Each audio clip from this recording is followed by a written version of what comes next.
আসসালামু আলাইকুম এভরিওয়ান, কেমন আছেন সবাই? আলহামদুলিল্লাহ আমরা ভালো আছি।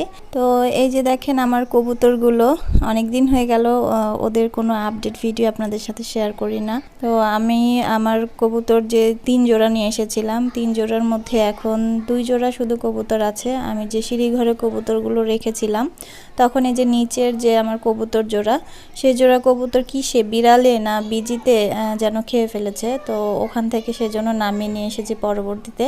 নিয়ে এসে এখন আবার সেই বারান্দাতে রেখেছি, শুরুতে যেখানে থুয়েছিলাম মোট কথা, কারণ আমার বারান্দাটা নেট দিয়ে ঘেরা আছে, এখানে ইনশাল্লাহ কোনো সমস্যা হবে না। আর এই যে দেখেন বারান্দায় চলে আসলাম আপনাদের সাথে নতুন এক জোড়া সদস্যর সাথে পরিচয় করিয়ে দিতে।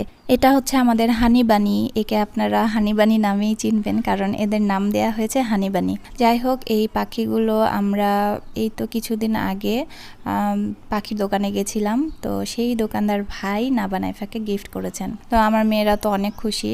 আর পাখি মূলত এখন আমার নেওয়ার কথা ছিল না, আমি আরও পরে বা মানে সেরকম সেট আপ তৈরি করে নিয়ে আসতাম, কিন্তু এটা যেহেতু গিফট দিয়েছে তো সেই জন্য ভালোই লাগছে, আর পাখির একটা এক্সপিরিয়েন্সও হয়ে যাবে আমাদের।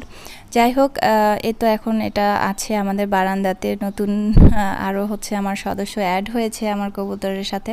তো পাখিগুলো কেমন হয়েছে, কেমন লাগছে অবশ্যই কমেন্ট করে জানাবেন। আর এই যে আমার গাছগুলো, তো সব কিছু মিলিয়ে এখন বারান্দাটা কিন্তু আমার বেশ ভালো লাগে, আর বারান্দায় আসতেও আমার খুবই ভালো লাগে। তো এই তো ছিল আমার ছোট্ট একটা ভিডিও, সবাই কমেন্ট করে জানাবেন কেমন হয়েছে।